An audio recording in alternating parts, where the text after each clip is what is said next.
Hello guys. Good morning. Isang mapagpalang umaga po sa inyo lahat at naglilinis tayo ng motor. Kailangan natin linisin kasi kagabi tinulugan ng ating pusa yung upuan na nagkalat ng dumi at ang dumi ng pa hindi malalap nagpunas bago natulog dito. Ayan, tuloy-tuloy happy lang tayo sa ating buhay.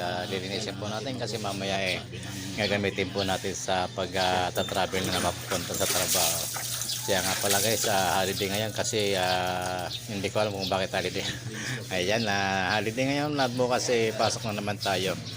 Ayan, ganyan talaga ang buhay, work, trabaho lang po ang kailangan para tayo mabuhay. Ayan, kahit maliit ang sweldo, katamtaman man o malaki, ang mahalaga may trabaho tayo.